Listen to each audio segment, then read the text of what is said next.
No, Texas week has not arrived quite yet, but Ohio State is now within a dozen days of the season opener, and plenty of pieces are starting to fall into place. Welcome to a Monday on the beat, not the Monday. That's a week from now as the Buckeyes get ready for the season opener against the Longhorns. But this is the Austin Birm Show. I am Austin Ward. That is Jeremy Birmingham, and there is a lot going on. The second scrimmage is done. The captains are confirmed. A Block O jersey has been embroidered. And maybe there will be a quarterback on Monday, Berm? Probably. That's the most interesting thing. We're heading into a Monday morning press conference. We have in-person situation with Ryan Day, with Brian Hartline, with Matt Patricia. It should be an informative day for a number of reasons, but I think the thing that everyone cares about is going to be the quarterbacks. And here's the reality of the situation. After talking to people about like Saturday scrimmage and everything else that's gone on, I think if there were 2 more weeks ahead of us, Ohio State would still not be ready to name its quarterback. But at some point, you have to put your chips in the middle and say, this is the guy we're going to build a game plan around. And I think that it will happen on Monday. But it's not, as we record this, in the interest of full transparency, we're recording this at about noon on Sunday. And the conversation I've had is that there's going to be people watching film on Sunday. They're getting graded on Sunday to see how they performed in the scrimmage.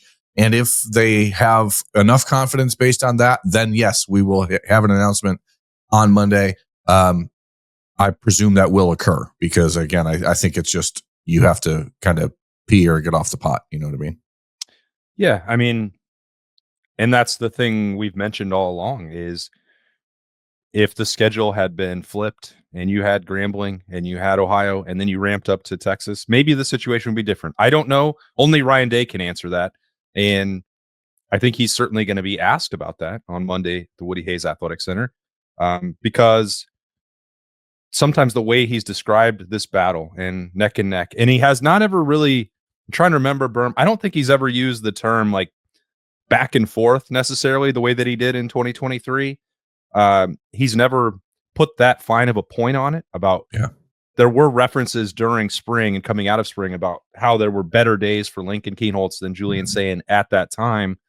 But since we got into the summer and since the start of training camp, outside of saying how close it is and neck, he hasn't ever said, well, we could flip a coin and one day it's going to be this guy and the other day it might be that guy. He did do that with Devin Brown and Kyle McCord 2 years ago. It's not done that with Julian Sayin and Lincoln Kienholz. So if we're still working under the assumption that Julian Sayin's arm talent and that the comparisons a week ago to Joe Burrow and Dwayne Haskins were all done for a very specific purpose, that this is probably going to wind up with Julian Sayin starting against Texas. But I think the way that this training camp has played out, there would have been, as you mentioned, a possibility that if the schedule was different, that Ryan Day may have taken this longer to try and get even more information and try and get game reps. Because how many times, there is one thing we've heard repeatedly, starting in spring, going throughout the summer, and into this training camp, and it is that both guys are inexperienced. It's why they had to have days where they were live and could be hit in spring camp, because there's going to be different information that comes from playing in a live setting, and you can't change the schedule. I don't think anyone's happy about having to necessarily start with Texas, at least in the Woody Hayes Athletic Center at this point. But, that point is unchanged, whether it was Julian Sayin or Lincoln Kienholz. There's a lot of uncertainty. I just don't know how, like for me personally, I'm trying to get myself past the one comment Ryan Day made about the quarterback battle back at the end of the spring game, or maybe it was the summer, the mixed bag to the negative. Like that's like, that has not it filled me with confidence from the start, and not saying it deters my confidence in the players themselves, but in Ryan Day's desire to come out and make a big, bold proclamation like this is our guy. Like I think the reality of this matter is that the more data you have, the better. And Ohio State has certainly now had 15 spring practices, a spring game, all the summer workouts, the Lincoln Kienholz being an Iron Buckeye. You've got, I think we're basically at 15 practices now through fall training camp here. Fall training camp that leads into the fall, whatever you want to call it. I want to call it training camp because that's what it is. Training camp. We have 15 training camp practices in. And again, I don't think, and this is from talking to people who are pretty well connected in this debate and in this battle, that if there was more time, that a quarterback would not be named right now. But that is what it is. And I think that there's an opportunity here for whoever the starter is named on Monday. Again, we expect it to be Julian Sayin. If that does occur, like, he better not go out and be idle for the next 2 weeks. Like, this is still now it's time to really ramp up. And if you are getting the coach's trust, then you need to go out there and make sure that you elevate over these next 2 weeks, whoever the quarterback is going to be. And I think it's a real positive for the program. I think it's a positive for the team. I think it's a positive for the offense and Brian Hartline and all of the guys who are trying to figure out how to beat Texas in that defense to know that this is our guy. So that ultimately, I think, is the reason why it has to be done on Monday. Yeah. And they might not feel quite the same sense of urgency with the offensive line, but, just you and I mentioned it on Freaky Friday on the beat, getting ready for the scrimmage. Like, you look at this roster, and for all the pieces that they lost and all the relative inexperience that they have, it's hard to come up with any other position battle for a starting job outside of quarterback and right tackle. That's pretty wild. And I don't know if Monday with Ryan Day, with Brian Hartline, if we're going to get any clarity on that situation with what we presume to be a two-man battle with other dominoes that could potentially fall with Philip Daniels and Ethan Onyanwa. But like everywhere else, everything you'd ask Matt Patricia is about like backup and rotational pieces. I feel like the starting lineup, you look at it and you already know what that is on the other side of the football. It's pretty wild. It is wild. I mean, if you think about a team that lost 15 guys to the NFL and won a national championship and one of the most experienced teams in Ohio State history, to be able to run out the next year's team and only have two position battles is nuts. It's truly crazy. And especially because one of them in the right tackle situation, nobody even thought was a battle until a week and a half ago. So it does say a lot about how well built and well constructed the roster is and what Ohio State's been able to do with managing that roster. But ultimately with the offensive line, it doesn't, I'm not going to say it doesn't matter. It does matter who the starter is, of course, because, you want to be able to be consistent and have some continuity in that group up front, especially for a new quarterback, especially for new running backs, et cetera. But whoever that guy is, he's going to be in that spot at right tackle or right guard because he earned it. And that is, I think, the beauty of training camp is that nobody really had Philip Daniels in this conversation as a potential starter until a week and a half ago. And some of that's because Austin Sehraveld went cuckoo and has turned into just an absolute beast of an offensive lineman. And then some of it is because Philip Daniels has really elevated since he arrived from Minnesota and he's pushing. So that's a good problem to have. I don't think that it's funny because the old adages, of course, are that if you have two quarterbacks, you don't have one, et cetera. But if you have 10 offensive linemen, you have 10 offensive linemen, that's a good thing. And then Jake Cook lost his black stripe on Saturday after the scrimmage. Fahim Delane lost his. Those are things I'm sure people will ask about. And how do you get those guys into the rotation? Is there a spot in the rotation for Fahim Delane behind Jalen McClain and Malik Hartford, or how he fits in that safety room? Because we're 9 months into Matt Patricia being at Ohio State, and we have no idea what he's going to do with his defense and how he's going to deploy these guys. So that's something I'm interested in hearing from him is like, where do these pieces fit? Who is Fahim Delane in your defense? Where does he? What is he? What is Jalen McClain? What is Malik Hartford at this point? Like, what are these guys, and how do you plan on using them? If Caleb is the chess piece you move all around the map, where are these other guys settling in? Because I don't think you can just move everyone all the time. You wouldn't think so, but we do know how some of these guys are going to be deployed as leaders. The captains group has been announced. The voting is in. And I'll say for myself, Birm, didn't feel all that surprising. Maybe there's one that we can look at in parse, although I sort of predicted that was going to happen. Austin Sehraveld is a captain. Brandon Inniss is a captain.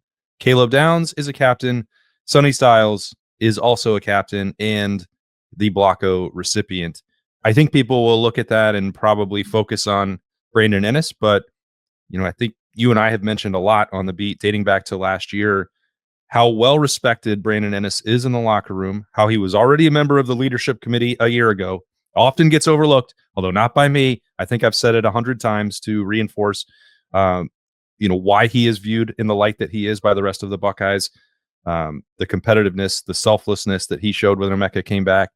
I expected to see Brandon Ennis on there. I don't know how many other people agree with that, but that part didn't surprise me. I did think there was a possibility that this group could expand to 6 with Kenyatta Jackson or Carnell Tate there knocking on the door. But Ohio State and Ryan Day recently have been pretty consistent with rolling with 4, and I tend to like that approach.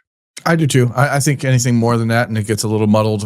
I'm not sure, other than the ceremonial role that these guys have and the role that they play in the locker room when it comes to off-season stuff. I'm not sure what value there is in being a captain, or not being a captain. I don't know if it's just, for Kenyatta Jackson, he's done everything this offseason he possibly could to earn all of the praise he's received, all of the discussion about him as a potential blocko, a surprise and that sort of stuff. So clearly it matters being a captain. These guys are the people who lead the way. I think the most interesting thing to me is you look at, again, this team and the inexperience, and to go into 2025 with 3 third-year captains and then one guy in Sonny Styles who should be in his 3rd year at Ohio State. So you're looking at four players who are first-time, full-time can't starters. Check into a hotel in Las Vegas. 2 of those guys, we know that. Only Caleb Downs is a full-time repeat starter. I mean, I guess Sonny Styles was a year ago, so scratch that. Ignore me. But think about this from Brandon Ennis. He's never started a game at Ohio State, and he's the captain. That's a pretty remarkable achievement, and it speaks to who he is and the leadership qualities that he has. And there are plenty of other players who could have been up there. I think Carson Hinsman is one we talked about, is someone that is somewhat surprising to me that he's not there. But again, if you start living on the edges and start living on the periphery, you could name 20 guys who are like, oh, well, that guy did this, so that guy did this. But these are clearly the 4 that have been the heart and soul of this team since January. Yeah. I mean, I think when you went beyond that and Ohio State had 8, 9 captains, it watered down the impact. It lessened the important role for those guys. I think that this is probably the way that it should go. And I do think with Caleb Downs, I don't think it's a straw man, because I've heard a number of questions about, well, why isn't Caleb Downs getting more dudes of the week? Why isn't he an Iron Buckeye? Why isn't he doing this, that, and the other thing? Is he actually a captain? Is he actually a leader for this team? That he is. Was it with Jordan Hancock in the middle of last year? Just like the on-field coaching and getting on guys. This is not new for Caleb Downs. He was doing it a year ago, and I don't think he seeks out the spotlight and face of the program, voice of the program role that a lot of captains have to take on. I think that part will be relatively new for him, but everything behind the scenes, in the weight room, in the locker room, on the sideline during games, that part's already been happening. I mean, if you listen to the CJ Hicks and the way CJ talked about Caleb last week, the things that Caleb does when they're watching film, he's like, every play, he's out when they're playing against the Ohio State offense in practice, he's just infuriating them, calling out every single play, what they're doing. If they're running a screen, that pointing out the hot routes. The guy is all over the place. He is a coach on the field. We had that conversation with Matt Guerreri back in February. Caleb Downs is unequivocally a leader for this team, and he may not be the type to be put front facing, which I'm not sure if that's even the case. It's just he hasn't shown up as an Iron Buckeye. I don't know. I don't know what that really means. Ultimately, we don't get the parameters of what you have to do to be that guy. But you tried. I tried, but I mean, we know that there's a lot of people who are involved in the vote. But the captains comes down to the vote of the players on the team, and obviously, there's no doubt from them that Caleb is that guy. Yeah, in a New Jersey for Sonny Styles, as mentioned, he is the 6th recipient of the Block O. Feels like there's a possibility that this might just become a linebacker exclusive award in the future, jersey in the future, given the way that this is trending. But I could not be less surprised by this. As you mentioned, there was, other options floated. But I think, Kenyatta Jackson himself would be like, well, Sonny Styles embodies everything that it means to be at Ohio State. When we talked to Sonny earlier in this year and sat him by that stained glass blocko in the facility, he did not, talk about that possibility at that time. But I think even deep down, if you asked him what it means and what he stands for, if he should get it, he probably would have said, "Yeah, I think that that would be a fitting tribute and honor, and he would wear it with pride, and he's going to." Yeah, I think it's somewhat like being the president. Like if you're someone who wants it, you maybe don't deserve it. You know what I mean? Uh, and so certainly back in February when we were talking to Sonny about this, we sprung it on him, kind of like, "Hey, also remember, like you're now in line for that. What would it mean?" He's done everything right in his time at Ohio State. He has been through a lot, like a lot. I mean, he committed to who is my brain just completely froze up on me. Who is the defensive coordinator before Jim Knowles? Greg Schiano? Luke Fickell? No.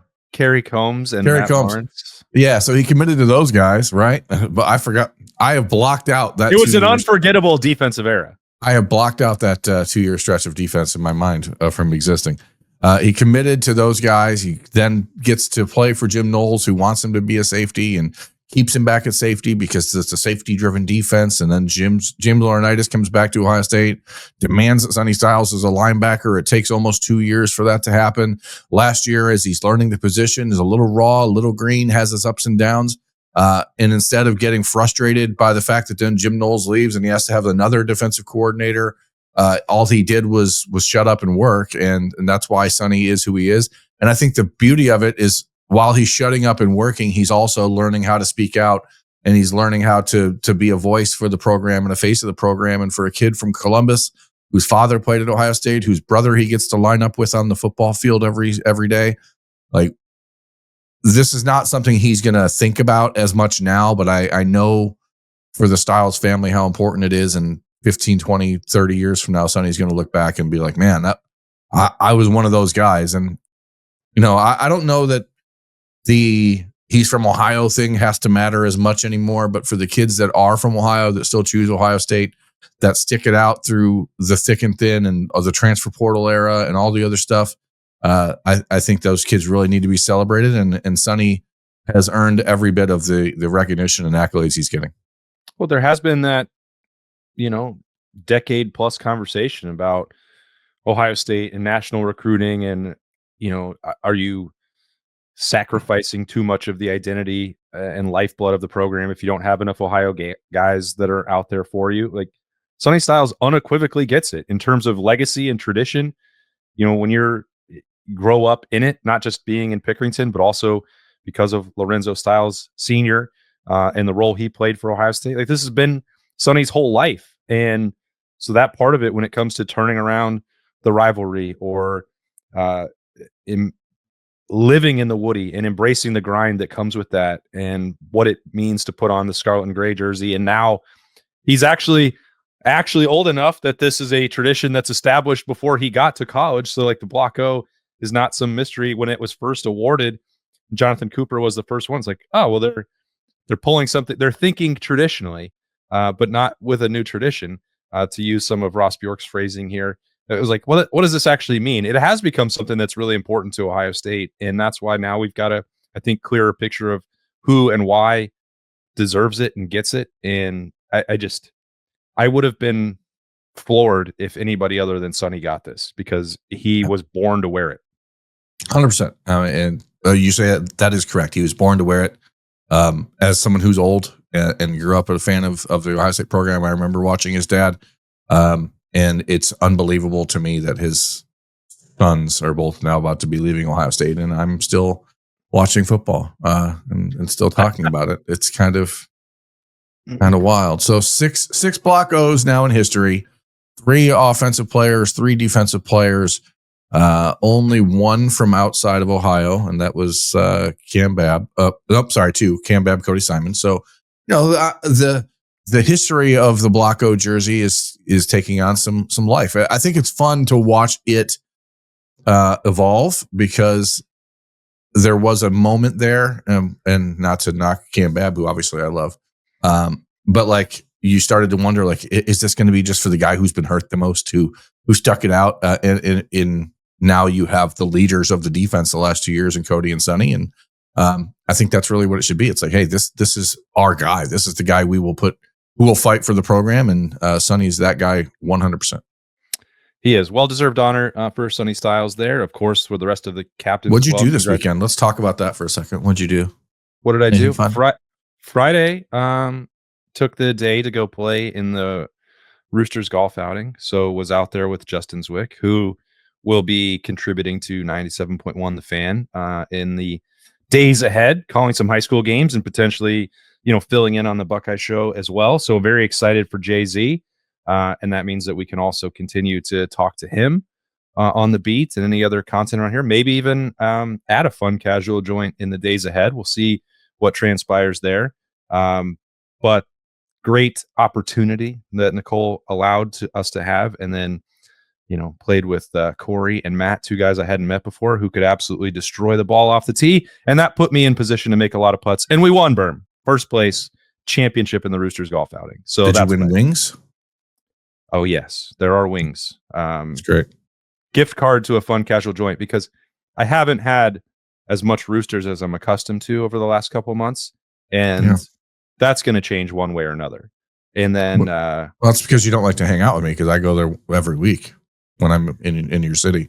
When I'm coming to your city. I don't like to hang out with you because I didn't go out to dinner with you. You come right back and live in my house. It's not dinner, it's lunch. Number one. Number two, any opportunity to eat the Roosters as an opportunity that should not be passed. We did an escape room on Saturday night, myself and the wife and the two daughters. And well, you got out. You're here. What a wild ride. We solved it with 8 seconds left. We were literally down to the wire. It was a pretty good time. I don't know if anybody's ever done those, or have you ever done an escape room? Probably not, because obviously Liberty's not old enough to really contribute. But it was fun actually seeing the teenage brain at work when it came to critical thinking and trying to solve puzzles, because most of the time they just are doing this on their phone the whole time. So like you wonder if their brains actually work. So it was nice to see their brains actually in action, 8 seconds left. 8 seconds left. Pulled the last key at 8 seconds left. Click. Wow. But it's fun. I'm not sure that those like we were in one room. It wasn't a place like where you had to go from one room to the next. Like it was like one room for an hour. And you just walk in and you start, and there's no like discussion about what you have to do. It's just like, here you go. Good luck. Just get out of here. And it was fun though. I quite enjoyed it. I don't know that I would want to do it again, but whatever. It's fun to do things. Had to take advantage of one of the final Saturdays without football. There will be football games being played this coming Saturday. For some reason, Kansas State and Iowa State are playing in Ireland. I don't know why that is, but I'd be looking forward to watching it. They're so close to each other. They could just meet halfway and be there in like 35 minutes. And instead, well, probably not 35 minutes, but